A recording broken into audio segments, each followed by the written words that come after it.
அன்புள்ள உங்களுக்கு என்னுடைய பணிவான வணக்கம். இன்னைக்கு மதுரை மத்திய தொகுதியில் 21வது வார்டில் திமுகவிலிருந்து விலகி 100 பேர் அதிமுகவில் இணையும் நிகழ்ச்சி. வந்தவங்க எல்லாத்துக்கும் என்னுடைய நன்றி. உங்களுக்கே தெரியும், மதுரை மத்திய தொகுதியில் இரட்டை சின்னத்தில் வேட்பாளராக நான் இருக்கிறேன். வந்தோடனே என் மேலே ஒரு பெரிய பிரச்சாரத்தை ஒன்று ஆரம்பித்தாங்க. நான் அந்த மாதிரி எனக்கு எதிராக நிற்கும் எதிர்கட்சி வேட்பாளர் அவர்களே உத்தமபாளையங்கிற ஊரில் தான் அவங்களோட வந்திருக்காரு. நான் பழனி, ரெண்டுமே என்னோட பூர்வீகம் பழனி, அவரோட பூர்வீகம் உத்தமபாளையம். ரெண்டுமே மதுரையிலேருந்து 190 கிலோமீட்டர் தான் இருக்குது. இதில் என்ன அவர் வெளியூர்காரர், அவர் உள்ளூர்காரர், நான் வெளியூர்காரர். எல்லாருமே தமிழ்நாட்டுக்காரங்க, தமிழர்கள் எல்லாருமே மதுரைக்காரங்க தான். ஸோ அந்த பிரச்சாரத்தை ஒன்றே ஒன்று தான் எனக்கு எதிராக பெருசாக பண்ணாங்க. அது பிசுபிசுருச்சு.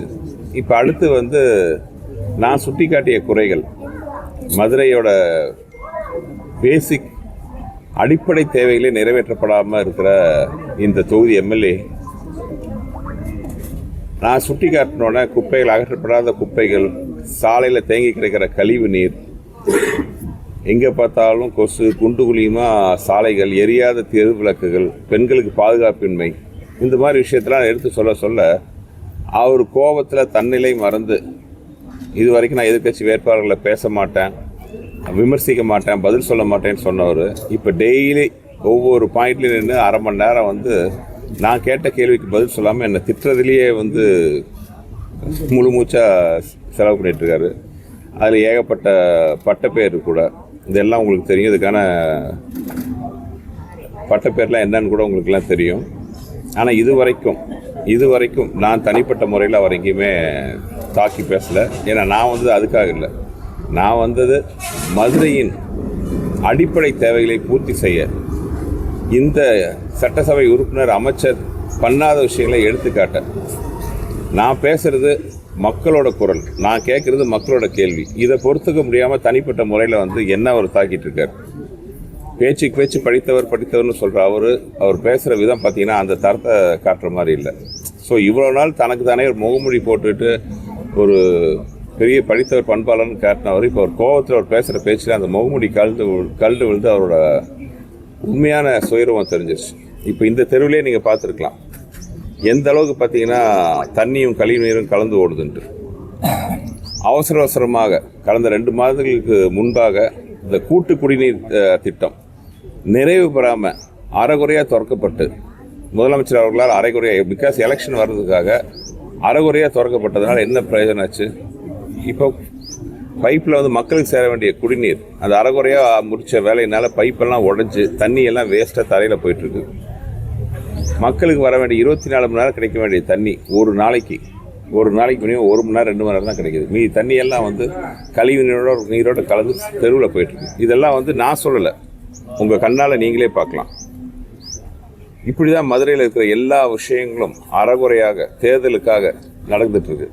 இப்போ கூட பார்த்தீங்கன்னா வாரப்படாத குப்பைகள் இப்போ 4 நாளாக பார்த்தீங்கன்னா தெருவாக போய் குப்பையெல்லாம் வாரிட்டு இருக்கிறாங்க.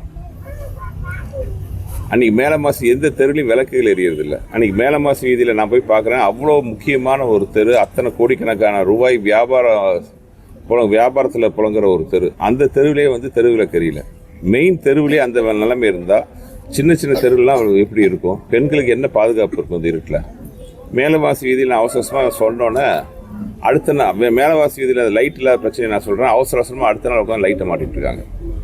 இதெல்லாம் எலெக்ஷன் நேரத்தில் அவசரமாக முடியாத நதிநீர் திட்டத்தை ஆரம்பிக்க வேண்டியது, அவசரமாக குப்பை அள்ள வேண்டியது, அவசரமாக லைட்டை வைக்க வேண்டியது, அவசரமாக கழிப்பறைகள்லாம், நீ அந்த ஃபோட்டோஸ் எல்லாம் நான் ஏற்கனவே காமிச்சிருக்கேன். கழிப்பறையெல்லாம் அவசரமாக சிமெண்ட்டை பூசி தண்ணி பூட்டி நிரப்பிட்டு இருக்காங்க. இதெல்லாம் எலெக்ஷன் நேரத்தில் பண்ணுறதை விட 5 வருஷமாக அது இவ்வளோ டைம் இருந்துச்சு. இப்போ அப்போல்லாம் பண்ணியிருக்கலாமே. அப்போல்லாம் விட்டு எலெக்ஷன் நேரத்தில் மட்டும் ஏன் பண்ணுறீங்க? இந்த 5 வருஷமாக தொகுதி மக்களோட குறைகளை கேட்க வராத இந்த தொகுதி உறுப்பினர், சட்டமன்ற உறுப்பினர், இப்போ ரோட்டுக்கு ரோடு எல்லாத்தையும் பார்த்துட்டு என்னை பற்றி திட்டிகிட்டு இருக்காரு. ஸோ மதுரை மக்கள் இதெல்லாம் பார்த்துட்டு தான் இருக்காங்க. மதுரை மத்திய தொகுதி மக்கள் இதெல்லாம் பார்த்துட்டு இருக்காங்க. எலெக்ஷன் நேரத்தில் மட்டும் வர்ற மதுரை மத்திய தொகுதி மக்கள் இதெல்லாம் பார்த்துட்டு இருக்காங்க. அவங்க இவங்களாம் நினச்சிட்டு இருக்காங்க எலெக்ஷன் நேரத்தில் தான் பண்ணால் எல்லாம் நம்பி ஓட்டு போடுவான்னு. அப்படி இல்லை. இந்த எலெக்ஷன் கண்டிப்பாக மக்கள் எல்லாமே இரட்டைக்கு ஓட்டு போட்டு தமிழகத்தில் மதிப்புக்குரிய ஐயா எடப்பாடியாரின் ஆட்சியை கொண்டு வர முடிவில் இருக்காங்கிறது எனக்கு உறுதியாக தெரியும். யார் சார்? சார் என்ன சென்னையை விட்டு மதுரையை தேர்ந்தெடுத்து வந்து இந்த களத்தில் நிற்கிறீங்க, மதுரையோட எந்த அளவுக்கு மனநிலை ஒன்றி போயிருக்கு சார்? நான் ஏற்கனவே அங்கே பார்த்துருக்கீங்களே, நான் என்றைக்கோ வந்து மதுரைக்காரனா முழுசாக மாறிட்டேன். இனிமேல் என்னுடைய வாழ்க்கை மதுரையில்னு முடிவிட்டேன். என்னன்னா என்ன கையில் தட்டோட நான் பேட்டி கொடுத்துட்ருக்கேன். தயவுசெய்து இது அதான் என்னை வந்தோன்னா வந்து இவங்க முழுக்க வந்து வெளியூர்காரன்னு சொல்லிட்டு இருந்தாங்க. என் பூர்வீகம் பழனின்னு சொல்லியாச்சு. இதெல்லாம் வந்து அது இந்த காலத்தில் இந்த சேட்டலைட் யுகத்தில் உலகமே சுருங்கி போன இந்த காலத்தில் வந்து என்ன பற்றி சொல்லிட்டு இருக்காங்க. சரி, நான் ஓகே, நான் வந்து வெளியூர்காரன்னு பரப்புனாங்களே, பிரச்சாரம் பண்ணாங்களே. இவர் 30 வருஷம் வந்து எங்கே இருந்தார்? கிட்டத்தட்ட 25 வருஷத்துக்கு மேலே வந்து அமெரிக்காலையும் லண்டன்லையும் இருந்துட்டு ஓவர் நைட்டில் குடும்ப பின்னணியை மட்டுமே தகுதியாக வைத்துக்கொண்டு 2016 எலெக்ஷனில் வந்து எம்எல்ஏவாக நின்னார். அப்போ அவர் வெளியூர்காரர் இல்லையா? நானாச்சும் என்ன வெளியூர்காரன்னு சொல்லலாம். அப்போ அவர் வெளிநாட்டுக்காரருக்கு தான் அவரை சொல்லணும். ஸோ இந்த வாதம் வந்து ரொம்ப பிசு மக்கள்லாம் இதை ஏற்றுக்க தயாராக இல்லை. மக்கள் இப்போ நீங்கள் என்ன 10 வருஷத்தில் நீங்கள் என்ன பண்ணீங்கன்னு திருப்பி அவரை கேட்கும்போது அதுக்கு சொல்கிறது அவருக்கு பதில் இல்லை. ஓகேண்ணா, வேறு ஏதாச்சும் களத்தில் வந்து தொடர்ந்து அவர் பயணிக்கிறாரு. தன்னுடைய செயல் திட்டங்கள்லாம் சுட்டிக்காட்டி சமூக வலைதளங்களில் விஷுவலாகவும் கொடுக்குறாங்க. பேசும்போது இந்தந்த திட்டங்கள்லாம் நான் பண்ணியிருக்கேன், பாஸ்ட் அண்ட் கரண்ட் அப்படின்றதெல்லாம் எக்ஸ்பிளைன் பண்ணுற மாதிரி கம்பாரிசன் பண்ணி வீடியோ வெளியிடுறாங்களே, அது எப்படி? மக்களுக்கு வந்து ரிசல்ட்டு தான் தேவை. அதாவது சும்மா ஏற்றளவில் வந்து நான் அதை பண்ணேன் இதை பண்ணேன்னு இல்லை. நீங்களே பத்திரிகையாளர்களே பார்க்கலாம், ஒவ்வொரு இடத்துலையும் போய் பார்க்கலாம் எந்த நிலைமையில் இருக்குன்ட்டு. ஒரு 4 நாளைக்கு முன்னாடி தத்தநேரியில் ஒரு சலவியர் கூட எரிஞ்சிருச்சு. நான் அங்கே போய் பார்க்கும்போது ஷாக்காக இருந்துச்சு, பயங்கர அதிர்ச்சியாக இருந்துச்சு. என்னென்னா, அந்த சலவை தொழிலாளர் சகோதரிகளுக்கு அந்த சலவையர் கூடத்தில் தீ எரிஞ்சு பிடிச்சிக்கிட்டோன்னே அந்த தீயை அணைக்க கூட அங்கே தண்ணி இல்லை. எம்எல்ஏ நலத்திட்டத்தை உதவியில் கட்டப்பட்ட சலவையர் கூடம். அது எதனால் தீ பிடிச்சதுங்கிறதெல்லாம் அப்புறம் தனியாக பேச வேண்டிய பெரிய விஷயம். நான் சொல்கிறது என் கண்ணால் பார்த்த விஷயம். அவங்க தீ பிடிச்சி எரியும் போது அவங்க வாழ்வாதாரத்துக்கு முக்கியமான துணிமணிகள், துவைத்த துணிமணிகள், இஸ்திரி செய்யப்பட்ட துணிமணிகள் அங்கே இருக்குது. அது கண்ணு முன்னாடி எரியுது. அது அணைக்க கூட அங்கே தண்ணி இல்லை. உங்களுக்கே தெரியும், சலவை தொழிலாளர்களோட அடிப்படை வாழ்வாதாரத்துக்கான அடிப்படை தேவையே பார்த்தீங்கன்னா தண்ணீர். ஆனால் அங்கே இருக்கிற தொட்டி கிட்டி எல்லாத்துலேயும் பார்த்தீங்கன்னா தண்ணியை பார்த்து பல வருஷம் ஆகுதுன்னா அந்த தொட்டியெல்லாம் காஞ்சு கிடக்குது. அந்த சலவை தொழிலாளர் சகோதரர்கள்லாம் என்கிட்ட கண்ணீரோட சொல்கிறாங்க, அவங்களோட வீடெல்லாம் அங்கே இருக்குது, அங்கே வாழ்வதற்கான எந்த அடிப்படை வசதிகளும் கிடையாது. தண்ணி கிடையாது, கழிப்பறை எல்லாம் இடிஞ்சு உடஞ்சி அதுக்குள்ளே நுழைய முடியாத சுச்சுவேஷனில் இருக்குது. ஸோ அங்கே இருக்கிற சலவை தொழிலாளர் சகோதரர்கள்லாம் அங்கேருந்து இடம் மாதிரி வேறு இடத்துக்கு போயிருக்காங்க. அங்கேயும் போய் அவங்களுக்கு என்ன பிரச்சனை? தெருவில் சாக்கடை தண்ணி ஓடுது, அந்த தண்ணி கழிவுநீர் தண்ணி வீட்டுக்குள்ளேயும் வருது. அவங்க என்கிட்ட அழுகுறாங்க, இங்கேயும் எங்களால் வாழ முடியல, வேறு இடத்துல போனாலும் வாழ முடியல, எங்கள் வாழ்வாதாரத்துக்கான வழியே இல்லைன்ட்டு. இப்படி தான் நிலைமை இருக்குது. இவரோட சாதனைகள்லாம் வந்து பேப்பரில் இருக்குது.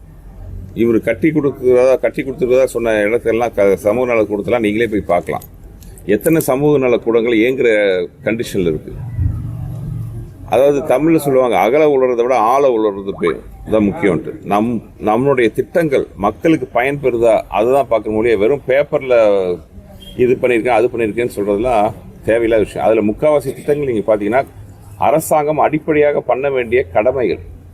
இதை வந்து ஒரு கவுன்சில் ரேஞ்சிலேயோ ஒரு அரசாங்க அதிகாரி ரேஞ்சிலேயோ கூட பண்ணக்கூடிய விஷயங்கள். ஆனால் இங்கே அதெல்லாம் எதுவுமே நடக்கலை.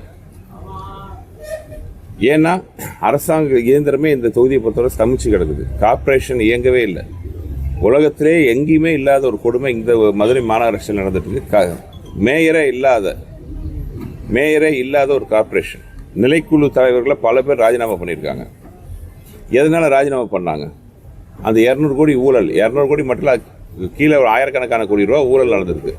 அந்த ஊழல் சம்மந்தப்பட்ட மேயராகட்டும் நிலைக்குழு தலைவர்களாகட்டும் அவங்களுக்கு என்ன தண்டனை? அவங்க யாருமே ஜெயிலுக்கு போனதா தெரியல. ஜெயிலுக்கு போயிருக்கிறாங்க சில பேர், ஆனால் பதவியில் இருந்தவங்க கிடையாது. மேயரோட கணவர் போயிருக்காரு. ஜெய்பாலாஜின்னு ஒருத்தர் இத்தனை பெரிய ஊழல் பண்ணி உள்ளே இருக்காரு. இன்னொரு பக்கம் லட்சுமணன் ஒருத்தர் ஊழல் பண்ணிட்டு தலைமுறை ஃபாரினில் ஜாலியாக சுற்றிட்டு இருக்காரு. இவங்களுக்கெல்லாம் மேயரோட கணவருக்கும் இந்த லட்சுமணன் ஜெய்பாலாஜிக்கும் இந்த அளவுக்கு பவர் வந்தது காரணம் யார்? இது பின்னணியில் இருக்கிறவங்க யார்? இதுக்கெல்லாம் பதில் சொல்ல மாட்டேங்கிறாரு. நான் வந்து சமூக நலம் கூட கட்டினேன், கழிப்பறை கட்டினேன்ட்டு அவர் ஒரு சாதனையாக சொன்னார். மீனாட்சி அம்மன் கோயிலை சுற்றி 3 கழிப்பறை கட்டியிருக்கேன்ட்டு. அதெல்லாம் ஃபோட்டோ ஆதாரத்தோடு தான் நான் காட்டினேன். யூஸ் பண்ணவே முடியாத அளவுக்கு தண்ணி வசதியெல்லாம் இல்லாமல் அவ்வளோ கேவலமாக இருந்துச்சு. அது இப்போ அவசரமாக அதை சிமெண்ட்டை போட்டு பூசி மெழுகிட்டு இருக்காங்க. இப்போ ஒரு வாரத்துக்குள்ளே. இதை தான் நான் கேட்குறேன். 5 வருஷமாக என்ன பண்ணீங்க? 5 வருஷமாக எதுவுமே பண்ணாமல் எலெக்ஷன் வருதுனால இப்போ மக்களை தேடி வரீங்க. அவசரமாக ரோட்டில் இருக்கிற குப்பைகளை அகற்றிட்டு இருக்கீங்க, அவசரமாக தெருவிளக்குகளை பொருத்திட்டு இருக்கிறீங்க, அவசரமாக சீரமைப்பு பணிகளை பண்ணிகிட்டு இருக்கிறீங்க. ஆனால் இப்போ உங்கள் கண்ணு முன்னாடியே நீங்கள் எல்லாம் பார்த்தீங்க. நான் நடந்து வரதுலாம் பார்த்தீங்கன்னா கழிவு நீரும் சாக்கடை தண்ணியும் குடி தண்ணீர் கலந்து தெருவில் ஓடிட்டுருக்கு. இந்த நிலைமையில தான் வந்து மதுரை மத்திய தொகுதி மக்கள் வாழ்ந்துட்டு இருக்காங்க. சார், தேமுதிகவுடைய பிறப்பிடவுடைய சந்தர்ப்ப அரசியலை பற்றி என்ன சார் சொல்றீங்க? இல்லை, அவங்க அந்நியார் வந்து உண்மையாகவே வந்து எனக்கு தெரிஞ்சு வெளியில் வந்து திமுக கூட்டணினாலும் உள்ளே வந்து அதிமுக கூட்டணிக்காக தான் உதவி பண்ணிட்டு இருக்காங்கன்ற நான் நம்புகிறேன். ஏன்னா நாங்கள் சொல்ல வேண்டிய விஷயத்தை அவங்களே சொல்லியிருக்காங்க. தமிழ்நாட்டில் பெண்களுக்கு எதிரான பாலியல் வன்கொடுமை அப்புறம் கஞ்சா கலாச்சாரம் பெருகி இருக்குன்ட்டு முதலமைச்சர் இருக்கிற ஸ்டேஜ்லேயே உட்காந்து சொல்லக்கூடிய தைரியமிக்க வீர பெண்மணியாக வந்து நான் அந்நியாரை பார்க்குறேன். அது மதுரை மத்திய தொகுதியை நீங்கள் சுற்றி வந்து பார்த்தாலே தெரியும். இருக்கிற எந்த சந்திலையும் லைட் எரியல. அப்போ பெண்களுக்கு எப்படி பாதுகாப்பு இருக்கும்? அப்புறம் கஞ்சா புழக்கம் இங்கே அதீதமாக இருக்குது. ஸோ இதுக்கெல்லாம் தீர்வு இப்போ நான் எல்லாருக்கும் வாக்குறுதி கொடுத்துருக்கேன். எனக்கு ஆண்டவ புண்ணியத்தில் மதுரை மக்கள் மத்திய தொகுதி மக்கள் ஆசீர்வாதத்தை நான் வெற்றி பெற்ற 3 மாதத்துக்குள்ளே மதுரை மத்திய தொகுதியில் இருக்கிற எல்லா சின்ன சந்திலேருந்து பெரிய தெரு வரைக்கும் தெருவிளக்குகள் பொருத்தப்படும். எல்லா இடத்துலையும் சிசிடிவி கேமரா பொருத்தப்படும். 24 மணி நேரம் ஒவ்வொரு தெருவும் சந்தும் காவல்துறை கண்காணிப்பில் இருக்கும். அப்படி இருக்கும்போது பெண்களுக்கு எதிரான எந்த வன்கொடுமை, பெண்களுக்கு எதிராக எந்த அநீதியும் நடக்காமல் பார்த்துக்க முடியும். ஸோ இந்த மாதிரி விஷயத்த கூட அடிப்படை விஷயங்களை கூட பார்த்தீங்கன்னா இந்த தொகுதி சட்டமன்ற உறுப்பினர் பண்ணாமல் இருக்கார். வாழ்நாளில் ஒரு ட்ரிப் கூட நான் வாக்குக்கு பணம் கொடுக்கலன்னு போராடம்லாம் பெருமிதமாக பேசுறாரு. அந்த ஸ்டாண்ட் அவருக்கு எடுபடுது, அந்த இமேஜும் இருக்கு. அதை தாண்டி நீங்க எப்படி ஓட்டு வாங்க போறீங்க? பர்சனல் இமேஜ் எல்லாம் இப்போதான் கிழிஞ்சு போச்சு. பண்பாளர் படித்தவர்னு சொல்லிட்டு என்னை பற்றி பேசின பேச்சு நீங்கள் எல்லாருமே பார்க்குறீங்க. ஏக வசனத்தில் பேசுறது அதெல்லாம் எல்லாருமே பார்த்துட்டு இருக்கிறீங்க. ஸோ அந்த வெறும் இமேஜை வச்சுக்கிட்டு மக்கள் இமேஜை பார்க்குறது இல்லை. மக்களுக்கு நீங்கள் என்ன நல்லது பண்ணுறீங்கன்னு தான் பார்க்குறாங்க. கடந்த 2 எலெக்ஷனில் ஜெயிச்சதுக்கப்புறம் தொகுதி இருக்கிற நிலைமையை பார்த்தீங்கன்னா எப்படி இருந்த தொகுதி இப்போ என்ன பேர் வாங்கியிருக்கு? இந்தியாவின் தலை சேர்ந்த குப்பை நகரான்னு பேர் வாங்கியிருக்கு. மக்கள் இதெல்லாம் பார்த்துட்டு இருக்காங்க. வெறும் இமேஜை பார்த்தா ஒரு குடும்ப பின்னணியை பார்த்தா ஓட்டு போடுற காலம்லாம் போச்சு. 2 டைம் அப்படி தான் பண்ணாங்க. அப்படி படித்தவர்னு அறிவாளின்னு நம்ம சொல்கிறோம். ஓகே, கடந்த 5 வருஷத்தில் 5.5 லட்சம் கோடி ரூபா தமிழ்நாடு அரசு கடன் வாங்கியிருக்கு. இவரும் 2 வருஷம் நிதி அமைச்சராக இருந்திருக்காரு. அப்படி அவ்வளோ எஃபிஷியண்டாக இருந்தவர் 2 வருஷம் நிதி அமைச்சராக இருந்தவர் ஏன் அந்த பதவி விட்டு முதலமைச்சர் தூக்குனார்? அதுக்கான காரணத்தை சொன்னாங்களா? அப்போ அவரோட இன்னெஃபிஷியன்சியா? கட்சி பதவியில் ஐடி விங் செக்ரட்டரியாக இருந்தார். அந்த போஸ்ட்டையும் அவர்களையும் பறித்து அவரோட சீனியர்ட்டை கொடுக்கல, அவரோட ஜூனியர்ட்டை தான் கொடுத்துருக்காங்க. அப்போது அரசாங்க பதவியிலையும் அவரோட எஃபிஷியன்சி முதலமைச்சருக்கு திருத்தி தரலையா? கட்சி பதவியிலையும் அவரோட எஃபிஷியன்சி முதலமைச்சருக்கு திருத்தி தரலையா? இவ்வளோ படித்தவர் அறிவாளின்னு தன்னைத்தானே சொல்லிக்கிற அவருடைய பதவி ஏன் கீழிருக்கப்பட்டது? நல்லா படிக்காத ஸ்டூடெண்ட்டை தான் ஃபெயில் ஆக்குவாங்க. படிக்கிற ஸ்டூடெண்ட் எப்படி ஃபெயில் ஆக்குவாங்க? இதான் நான் கேட்குற கேள்வி. வேட்பாளர்களை ஆதரித்து கட்சியுடைய தலைவர்களோ இல்லை முக்கிய பிரமுகர்களோ வரக்கூடிய நேரத்தில் வந்து பார்த்தீங்கன்னா இப்போ தொடர்ந்து நேற்று வந்து பிரகாஷ்ராஜ் வந்து வாக்கு சேகரிப்பில் ஈடுபட்டு மத்திய தொகுதி வேட்பாளர். இதுதான் வந்து ஒரு அருமையான முரண். என்னை வந்து சினிமாக்காரன், சினிமா சங்கி அப்படின்லாம் சொல்கிறவருக்கு இப்போ பிரச்சாரம் பண்ணுறதுக்கு பாவம் ஒரு சினிமாக்காரர் தான் வந்து தேவைப்படுறாரு. அது என்ன வெளியூர்காரன்னு சொல்கிறாரு. வெளி மாநிலத்திலேருந்து கொண்டாந்து இறக்கியிருக்காரு என் அருமை நண்பர் திரு பிரகாஷ்ராஜ் அவர்களை. என்ன காரணம்? கட்சி தலைமையே வந்து இவரை கண்டுக்கல, இவரை கைவிட்டுருச்சுன்னு தான் நான் சொல்லுவேன். ஏன்னா அவங்களோட வருங்கால தலைவர் மதிப்பிற்குரிய துணை முதல்வர் திரு உதயநிதி ஸ்டாலின் அவர்கள் மதுரைக்கு வந்து இருக்கிற அத்தனை தொகுதியில் பிரச்சாரம் பண்ணவர் மதுரை மத்திய தொகுதியில் வந்து மட்டும் பிரச்சாரம் பண்ணல. ஸோ அவரோட செல்வாக்கு அவரோட கட்சியிலேயே எந்த அளவுக்கு இருக்குன்ட்டு உங்களுக்கு எல்லாருக்குமே புரியும். இப்படிப்பட்ட நிலைமையில் இருக்கிற ஒரு 10 வருஷமாக எதுவுமே பண்ணாதவர் ஒருவேளை இப்போ உட்காந்து எலெக்ஷனில் நான் ஜெயிச்சு வந்து அதை பண்ணுவேன் இதை பண்ணுவேங்கிறாரு. சொந்த கட்சியிலே செல்வாக்கு இல்லாத இவர் நாளைக்கு என்ன மதுரை மத்திய தொகுதிக்கு நல்லது பண்ண முடியும்? ராஜராஜனோட அதிகமான கோயில்களுக்கு குடமுழுக்கு சேகர் பாபு செஞ்சிருக்காருன்னு கமலஹாசன் பேசியிருக்காரு. அதை எப்படி அவரே சொல்லிட்டார், அன்பே சிவம். Okay, thank you.